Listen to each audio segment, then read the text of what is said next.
What's up and what's happening, TPE family? We're back with another episode of the Pivot Experience podcast, where our aim and goal is to help leaders get better each and every week.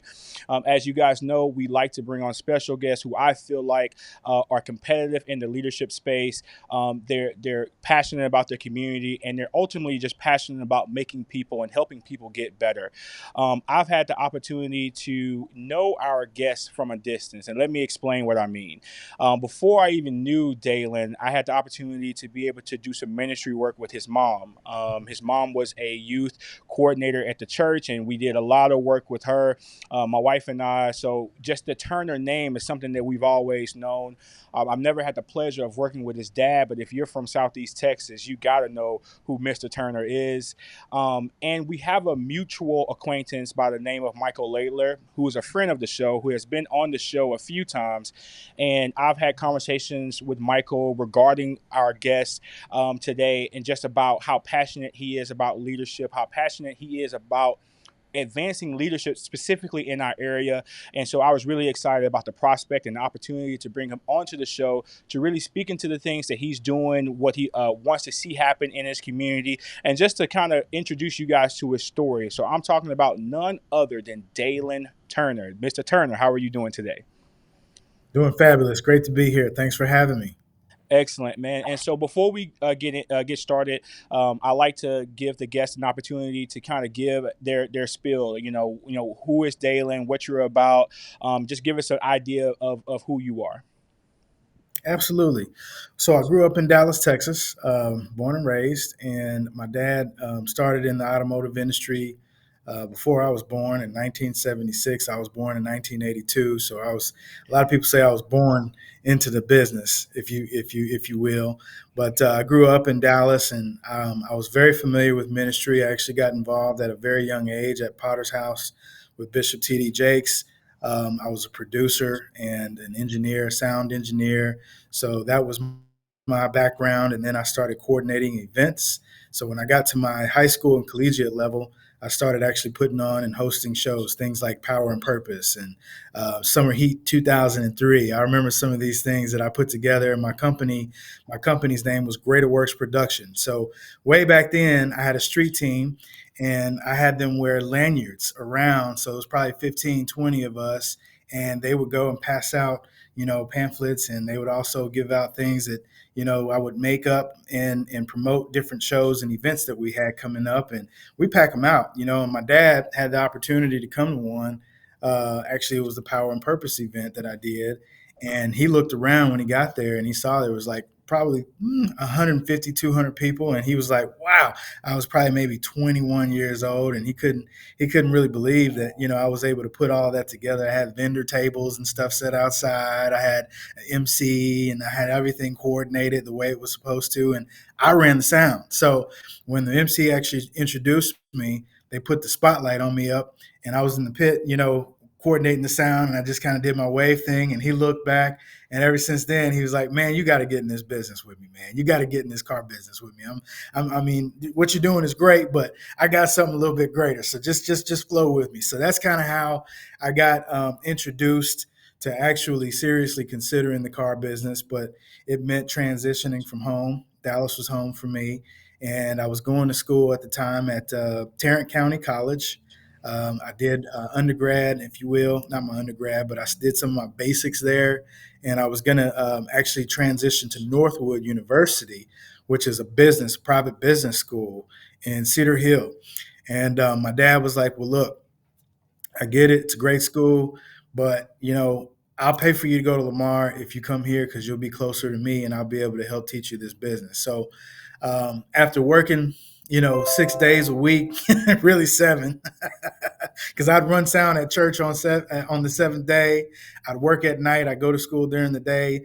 I only got 5 hours of sleep. I said, "You know what, man, I might take you up on that." Right. So I actually transitioned, got my all bills paid apartment, out of that lease and everything, because that's all I could afford at the time. And came on to Southeast Texas, and y'all welcomed me with open arms in 2005 with Hurricane Rita. But What a time but to I come! What a time to come, man! I vividly remember Hurricane Rita, man. That was crazy for our area. Yeah, it was. It was. It's very interesting, but that was my first real year actually here. Transitioning in, and I got a chance to help clean up the debris and stuff like that around the dealership. And I changed my major to finance at that time, and I really got serious about finance at that time. Because before then, I'll tell you a little something about me too. Since we're talking about me, in high school, I wasn't the best student because I hadn't learned how to study. But I met a guy who is a power friend, kind of like a Michael Lathier. His name is R.T. Stroud. And this guy was like a brain. He had a 4.0 GPA, but he was so smooth. He was cool. But, I liked him. And I would kind of talk to him and cut up with him a little bit. But then I'd make it a serious conversation, be like, man, how are you doing this? Seriously, though, because I go and I listen to every word that the college professor says and I take good notes, but I'm not doing that great. I'm nowhere close to a 4.0. How you doing that? So I'll never forget what he told me. He said, Alex, he said, Daylon, and if you do it inch by inch is a cinch, yard by yard is hard. He said, if you're going to study, you really have to take that syllabus. Read your syllabus before you even go to class. So as soon as they assign it, read it and understand it. And the chapters that they say they're going to go over, read those chapters, even though a lot of it won't make sense to you. Read it anyway before you get to the class. Then when you hear the lecture, a lot of that stuff will come back to you and take notes on that. Then he took it a step further. He said, as soon as that class is over with, if you don't have another class, go to the library, study over your notes, and then do the same thing up until test time. Then reread all the chapters and your notes and watch. That's where the magic happens. So it took a lot of strategy. It took a lot of discipline and skill sets, but I acquired that. And because of what he shared with me, that wisdom, I went from like a 2.4 GPA to a 3.5 GPA by the time I ended my college career. And that's what helped me catapulted me up into that next level with that, man. So, I done well with Lamar University and served on some alumni boards with them. And now I'm actually on the College of Business board of advisors for them. I'm the chairman this year. They just nominated me to be the chairman for the board of advisors for the College of Business. So that makes me smile that a struggling kid from Dallas who came down here, didn't even know how to study, could transition from that start to this kind of a finish. And so I say that, and my message in that is to tell anybody that's out there, it ain't how you start, it's how you finish. So I know I went on, but that's kind of the background of how I got to Southeast Texas. And now we're just rolling with these car dealerships and keeping things moving. No, man, I think that's interesting. Coincidentally, my older brother lives in Dallas. He probably moved to Dallas about the same time you moved here. I remember I graduated in 2006, so he actually left the year before I graduated. So he wasn't here for Rita. So I think he left right before Rita happened, and so he graduated from Lamar and he moved that way. So that's weird, kind of a little bit, just in terms of that passing. But I think you've already answered one of my questions because I was going to say, what sparked your interest in getting into the car business? Obviously, we know growing up, we may not all follow the path that our parents laid out for us. And it sounds like to me, you were not on that path in the beginning. You already had your kind of, you were testing the waters in different levels of employment. And it sounds like your dad was like, hey, you've got some really good potentials here that I can leverage and use in this business. And so that's what drawing you to that. But like, I guess, can you speak into your dad has been doing cars for as long as you can, as before you were born, as you mentioned. What Yeah. was it like growing up in that environment with your dad doing cars? And this might be more of a personal question for me because I like cars on a personal level. My dad liked cars. I've got a few cars myself, and I know you. Well, not to tell your business, but I know you got some cars too. But I mean, what was it like? Always being around, the newest cars or some of the, just that. I mean, this might not be as pertinent to the leadership conversation, but just, what was it Mhm. like growing up in that environment? No, that's a great question. And I appreciate that question. You know, I would say that it inspired me to see my dad. My dad started off when I was young. he wasn't in the leadership roles that he's in today. My dad actually was a salesperson. So he originally began as a mechanic. And whenever I came into the world, he was in insurance, and he didn't stay in insurance very long because he used that to kind of get him the established credentials he needed to be able to qualify to sell cars. So I didn't necessarily grow up with a self-made, what he is today kind of thing, right? Which means I didn't see a lot of him because he was always at work. I mean, I would see my dad, I would hear him come in, at night because I'd be asleep, but I'd hear the garage door go up, and then I would hear him leave in the morning, and I would actually see his face on Sunday. So, and a lot of times, if we were seeing each other, it's because we were working together in the yard, or we were, talking about homework and stuff that I didn't do right during the week, and the reports that he got from teachers or whatever that was. So I didn't really get a chance unless we were actually traveling to visit my family in East Texas, where he's originally from, Marshall, Texas.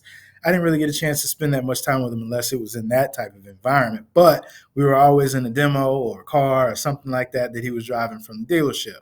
So I knew that he was special. I knew that he had some stuff going on in his life, even though I didn't really get a chance to spend a whole lot of time with him. Well, later on, middle school and high school, I started realizing that he was growing up in the ranks of the dealer world. Like he became a GSM, a general sales manager, then he became a general manager, then he became a partner in a large organization in Dallas and ran a pretty substantial store, that did huge volume. So I would come up there as a kid on a Saturday and I'd have lunch because they had lunch in the lunchroom or whatever, and they look at this little black kid eating lunch, and some of the white salespeople would kind of mess with me a little bit. They pick on me like, "Who are you? What are you doing here?" And then when I tell them who my dad was, they back up. They look at each other and they, "Oh, he's a big boss. He's a big boss son." So again, that was some kind of reaffirmation that, man, my pops is doing something real special up here. I don't know what it is, but he's doing something significant, right? So Yeah. that was the early on influence. But I will tell you this: the major influence for me probably happened, I would say, in 2002 at a Black Enterprise conference. Earl Graves Sr., he used to put on a Black Enterprise conference in Dallas every year. And there were billionaires, there were millionaires. I mean, just a sea of successful people that I aspired to be like. And I knew I wanted to be like one of them. I just didn't know who. Well, when I got invited to one, it was because my dad was actually going to be featured. And when I learned that he was a BE 100, I was like, dang, man, my pops is a BE 100. So I happened to be on the phone with him, and he was like, yeah, man, I got to be in Dallas for this, for that. I said, are you coming by any chance for the Black Enterprise Conference? He's like, yeah, actually, that is why I'm coming. I said, can I come? He's like, yeah, come on. So I Yes. went, stayed in this hotel room. I wasn't registered or anything, but God kind of looked out for me in that regard because I met people. My dad was really busy with things that was going on since he was engaged with that. So there were people that I met that actually helped me get registered, even though I didn't have a registration. They sang my song. They were like, his dad's a BE 100. He needs this, he needs that. So I don't know how I made it through stuff because I look at, how locked down some of these events can be and how they are. And I look back and I go, wow, that was strategic for me to actually be there. And when I saw his photo and his picture was there, that's what really impressed upon me that I had responsibility to sustain the legacy, or at best, try to help get it to the next generation. And so I came down to Beaumont with that in my mind. And it's not been an easy journey by any means. It's been a very challenging one, especially with Subaru. I'm sure we'll get to that in a little bit. But that is the main inspiration for me actually doing this with him and still here today, Man, 20 that's years later. oh, for sure, man. I think that's awesome when you get the opportunity to I mean, we all look at our dads like our heroes. You know, apart from their occupation. You know, you're not even thinking about that. You know, I recently Right. had the opportunity in 2000. I'm sorry, 2021.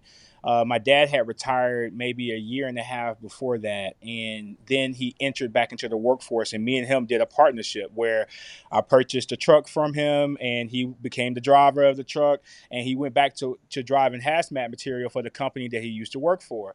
And so I guess in Mhm. the posture that I was in, I had to go in and meet the personnel for the company. And they was like, oh my God, we so happy that your dad is back. He is such a great driver. He is one of the best. And so being a kid, you know, I went into kid mode. You know, I'm over 30. You know, I'm a grown man. But then hearing people talk about my father in that capacity that I've never had, you know, never been in the situation where that was. And so that resonates with me. It's just like, you know, living in a situation where you can look at your dad and you can hear him getting his flowers or see him getting his flowers and being proud of, like, yo, my dad is, you know, my dad is him, you know what I mean, in a very relaxed way of saying it. But no, thank you for that, man, for sure. I that gotta be a cool feeling to know that, hey, there's this big thing going on, and just so happened my dad's speaking at it, or he's being honored at it. So man, no, hats off to that situation. So leadership is clearly a big part of your professional life. You know, I don't think we got a chance to speak into all the hats you currently wear with the organization. But what are some of the core principles that guide your leadership style? So my leadership style, um, it came probably from the essence of it came from the Potter's House, Bishop T.D. Jakes. Servant leaderhood, right? John C. Maxwell, being that leader that employs the people around you, empowers the people around you, not tear them down, not make them feel like they are less than you, bring them up to your level, and then catapult them higher than where you are.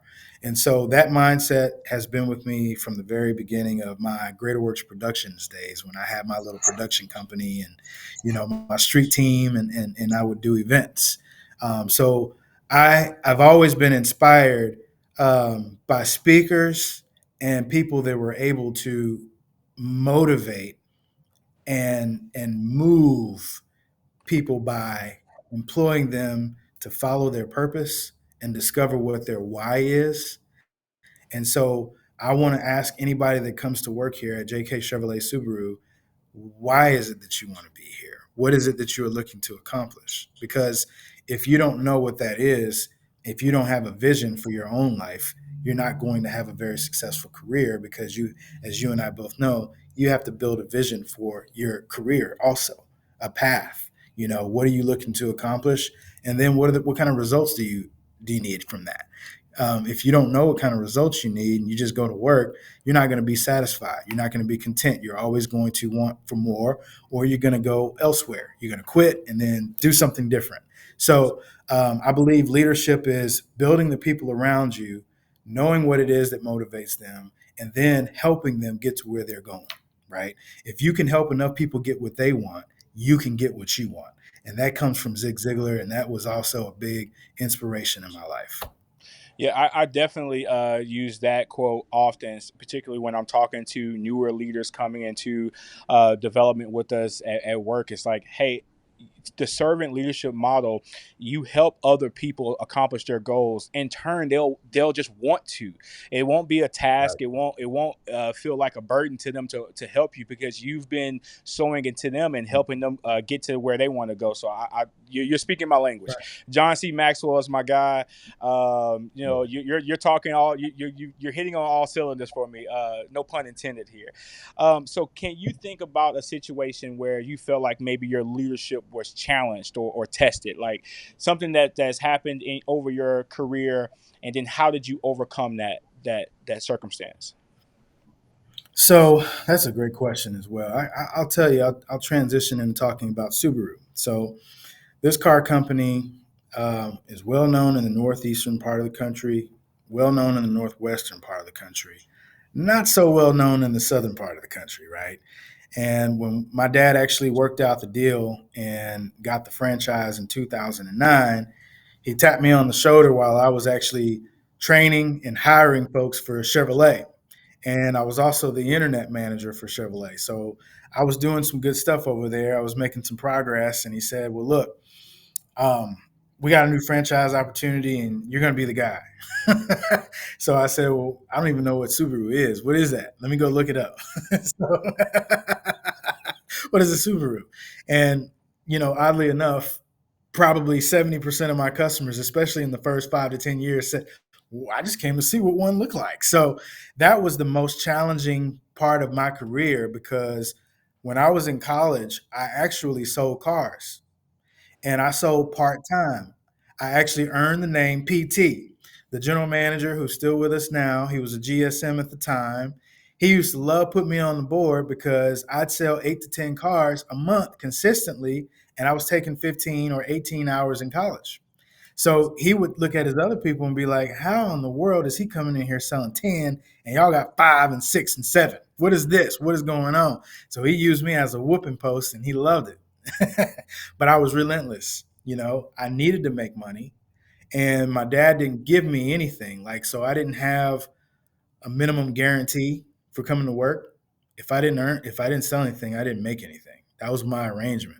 So I knew that I had to make something happen, and that gave me a discipline to maximize my time. So I had appointments set up already before I got here. I already had them lined out, and if they didn't show, I was on the lot standing outside waiting for somebody to drive up that I can be the first person to go and shake hands with.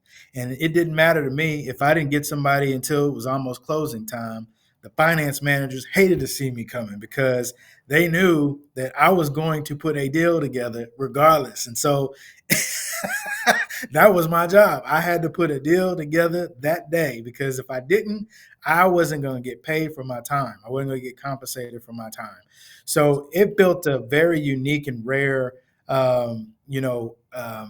talent and ability and discipline for me to learn from. So when I established Subaru, I couldn't understand how a part-time college student could sell on average 10 cars a month and the whole Subaru dealership only sold 10.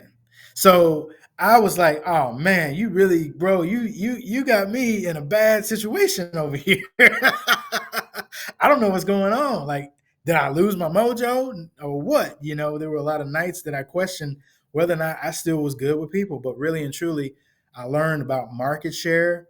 I learned that how you sustain and grow market share later, not at that time, but through the hard times, I was able to really pick up on a lot of those business cues that I run this operation on today, and I get how to grow, and it's sustainable growth because of the low and hard times that I went through and the challenging times. To your question and to your point, so I wanted to give up, I wanted to quit, but what I started to do was try to recruit better.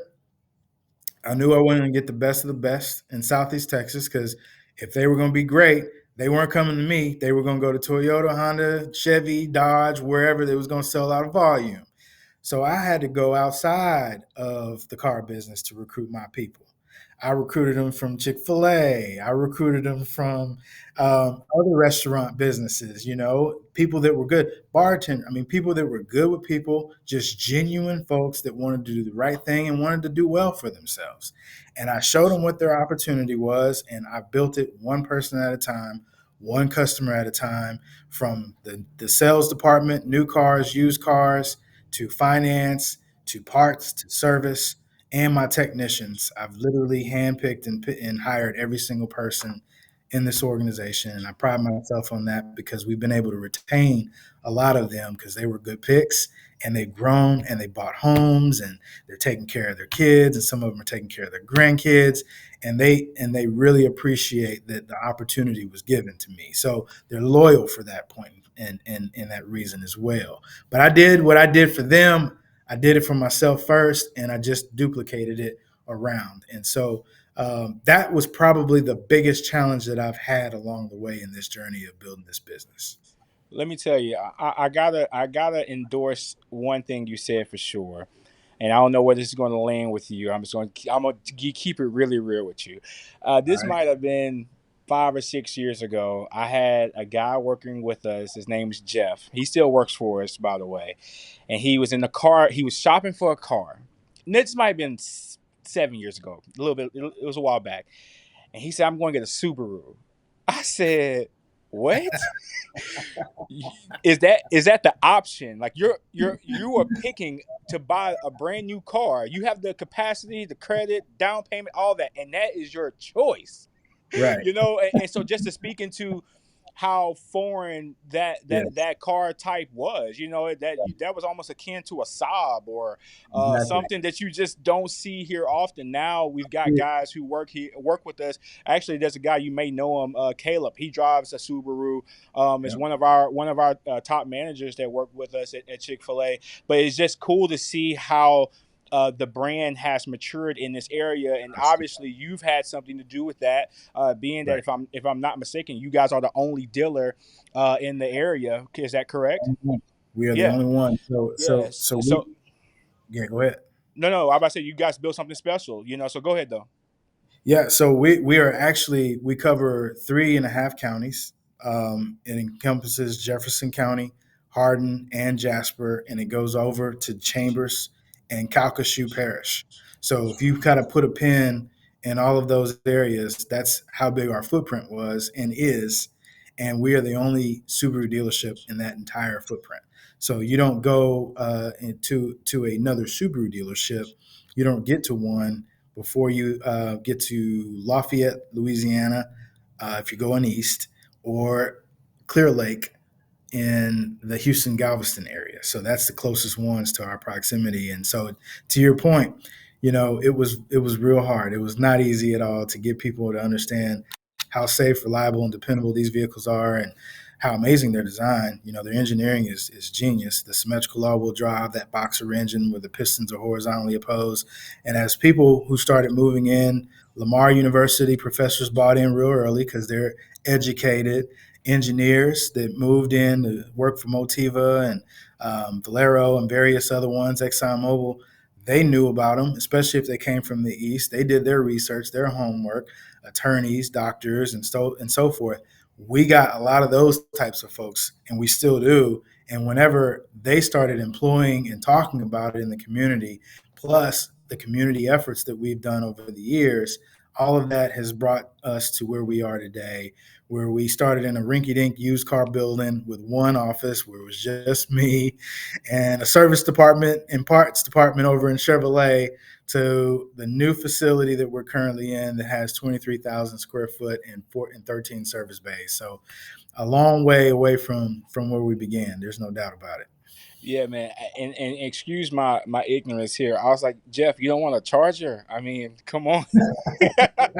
you know, I'm like, Jeff, there's cooler cars out there, but now, and Yeah, it's funny you say that. Jeff was in school for engineering, so now that you say that, that probably speaks to his passion for the vehicle, and then yeah, also just kudos to your dad to having the foresight, to run the risk of getting into a brand. Now I don't know all the particulars of the deal, but running the yeah, risk of getting into a brand that's not well known and being willing to say, hey, well, let's sit here for 10 years, because that's when we think yeah. this is really going to start to take off. So cool, man. But you mentioned community involvement, and I want to kind of steer the conversation towards your community engagement and involvement. I know you're passionate about it. What are some initiatives and projects that you have been involved in that aims towards improving our community? Yeah, yeah, no, that's great. So I will tell you, first and foremost, Subaru as a brand, they're all about community. And the word Subaru means to unite. And so the essence of that brand is to be more than just a car company. And that translates to us as a retailer to be more than just a retailer. So I'm not just looking for you to come buy a car and then let me move on to the next customer. I'm looking for you to purchase one, but I also want to give to the charity that's near and dear to your heart. I also want to make sure that if your family or your relative is suffering with cancer, that they get a blanket, from us, that says from us with a letter of hope or a message of hope from our customers or from one of my employees. These are the type of community things that and efforts that we have done. that we've made, and we're going to continue to make. We were able to raise for the Share the Love event that we do on an annual basis. The year before last for the United Way, which is our hometown charity, we raised more than $30,000 for that charity because we put out there to our customer base that if you come and upgrade to a new one, or if you buy one and you never own one, we're going to donate $500 to your favorite hometown charity. And so Subaru, they matched that effort with us. And then we were able to also support in our service department for every repair order that was open. So if you got an oil change on Honda or Toyota or Nissan, it didn't matter. Come get an oil change and a tire rotation, and 3% of your repair order goes towards your hometown charity. So those types of initiatives and those types of things have evolved in our dealership, and those are ways that we are able to give back in the community, and we do so on a regular, continuous basis. Awesome, man. No, well, thank you to you and to the leadership over at Subaru for even thinking of the community in that way to be able to take some of your profits and reinvest. I think it's cool when companies realize that it's the people who make us run, and so why not sew back into that same fabric that keeps us going. That keep I think about that with us. I said, man, we do so much volume for what we do, right? We do so much volume. It just makes sense for us to sew back into our schools, into our families that work with us and people who don't work with us. So I love that. I'm learning a lot about Subaru today. I'll tell you that for sure. How do you? And I know you've already kind of spoke to this a little bit, but how do you balance like staying motivated and inspired when things are hard? I guess, and more so speaking to, like, we just came out of a global pandemic, right? I'm sure that was, I don't know how tough that was on your industry, but can you speak to, like, how did you yourself stay motivated, and how do you keep your teams motivated? Well, yeah, no, I appreciate that question. I will tell you, the way that we stay motivated, the smiles on people's face, number one. We post majority of our customers on Facebook whenever we do a delivery. We try. And the reason for that is because a lot of folks don't buy cars on a continual basis like that. You just like buying a home. You might buy one or two homes in your lifetime. Well, the second most expensive purchase you're going to make is an automobile. So you're going to take your time. You're going to make sure that you do your research. You're going to make sure that it's the right one for you and for your family. So whenever they take delivery to us, that smile on that child's face, that smile on that mom or that dad's face has been working real hard, saving their money, and now they're able to purchase a vehicle for their family to enjoy.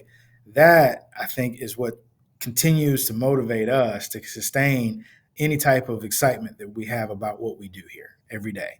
And then, we have customers that come in for service, and we want to retain that relationship. So my dealership over indexes compared to a lot of other manufacturers, like brands. We have a 70% retention ratio here in our service department. So 70% of the folks that buy from us, they come back and they get their service, they buy their tires, they buy their windshield wipers, they get filters, they get all this stuff. And we see them again and again and again. And they come get a cup of coffee and they visit with us, and we strengthen and deepen that relationship. So more like hurricane season time is when I would say we're the toughest, because they lost a family member. They consider a Subaru their family member. They consider their car something that they depended on, and it hurts them to lose, especially like from a flood or some damage or something of that nature. So to be able to show them that everything's going to be okay, we got you. We're going to be here for you.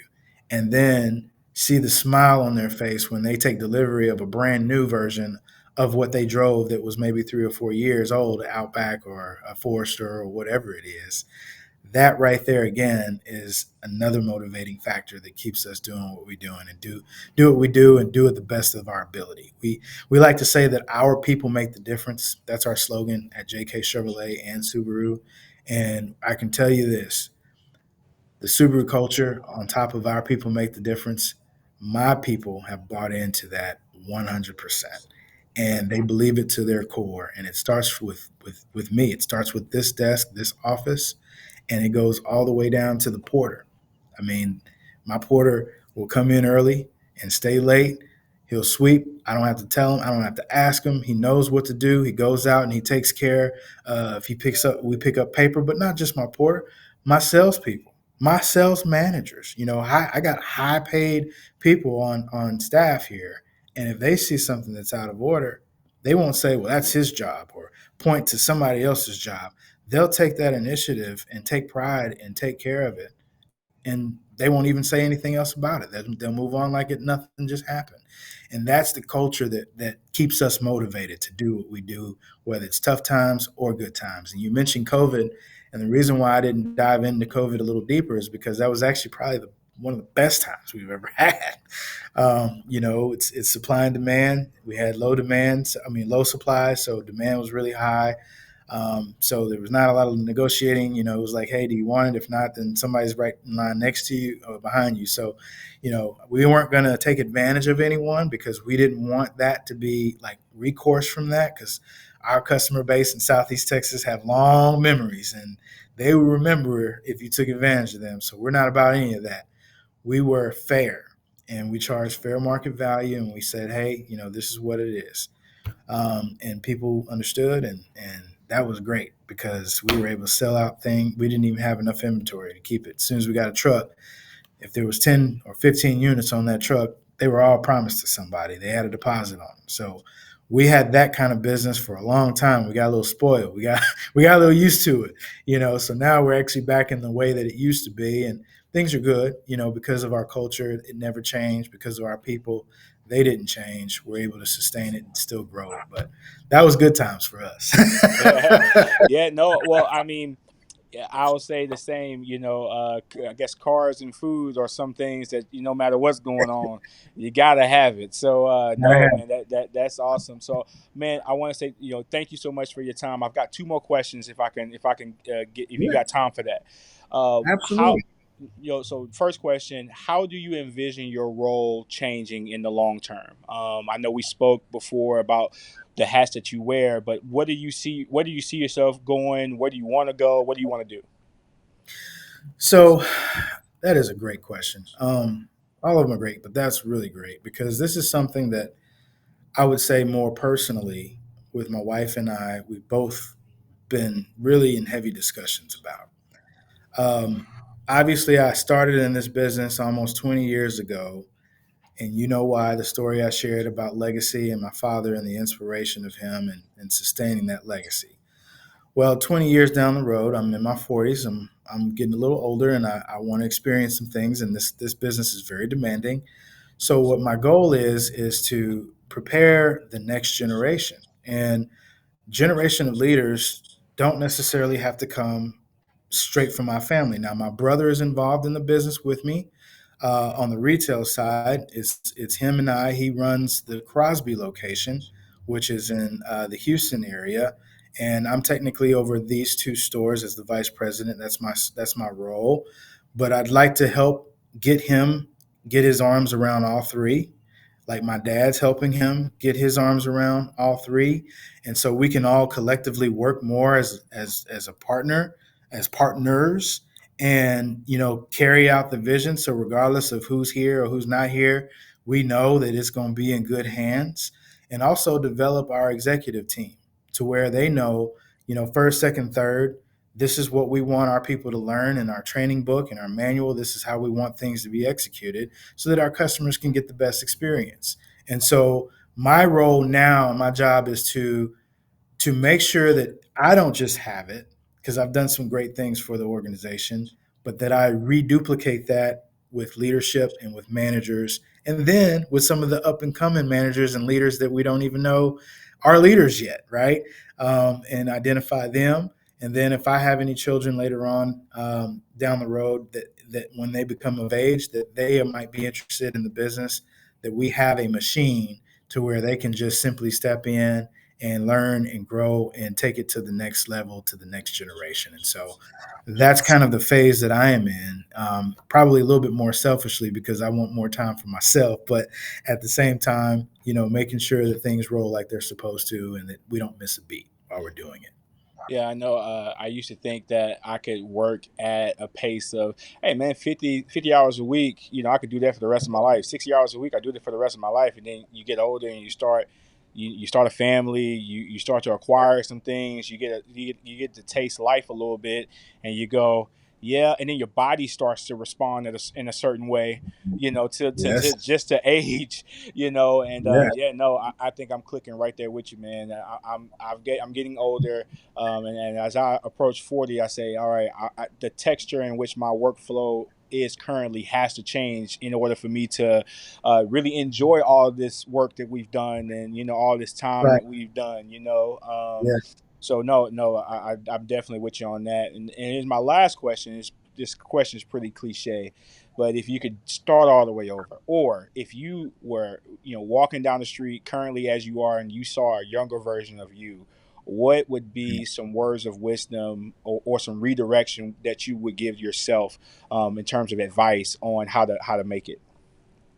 The as far as my school career, that was fantastic. That was great. I learned what I needed to learn there. And my financial career, right? My professional career has been amazing. What I would share with my younger self, my version of my younger self, if I met somebody like me, would be careful who you select as your life partner, because that can make you or that could break you. And be very selective with who you keep in your inner circle, because the people that you're around, you will begin to think like them, talk like them, walk like them.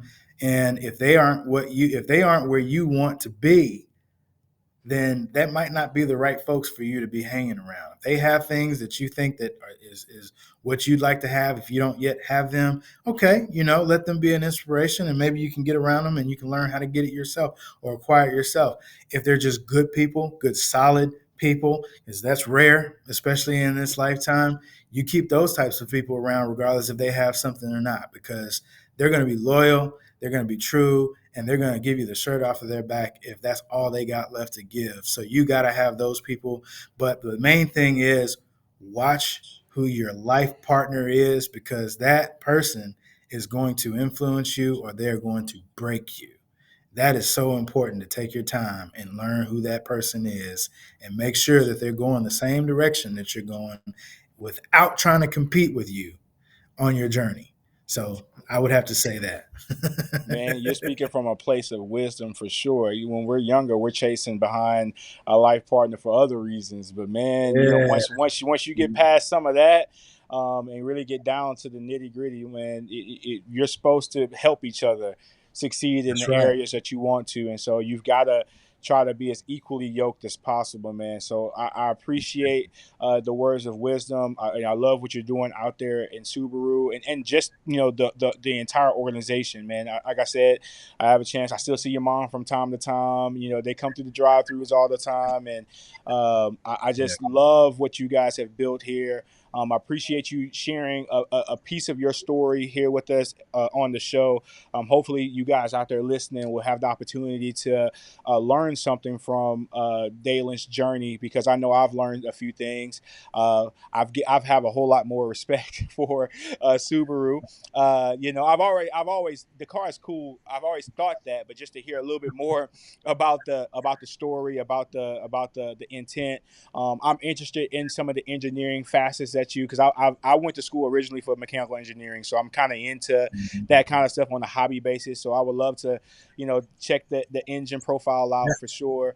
But man, Yeah. thank you so much for joining the show. Where can they find you? Where can they connect with you? Yeah. Come on out and see us. We're at 1600 Highway 69 North in Nederland, Texas, right across from Jack Brooks Airport. So definitely come have a cup of coffee and come talk with me. Come chat it up with me. We can hang out. I can show you all the ins and outs of the Subaru and the Chevys that we have on both lots. So thank you so much, and thanks again for having me, man. I appreciate it. Oh, for sure. I think I'll be in the market for a vet in a couple of years, so I'll come see you some kind of way, Come on, in some iteration for sure, man. But TPE bet you family, are. hope you guys have again learned something from Daylyn. Lots of nuggets of wisdom were shared today.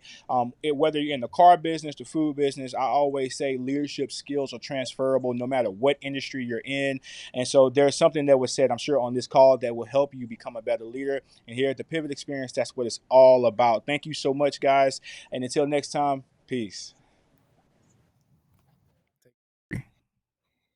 Tap into the Pivot Experience where we help young, hungry entrepreneurs move on to the next step.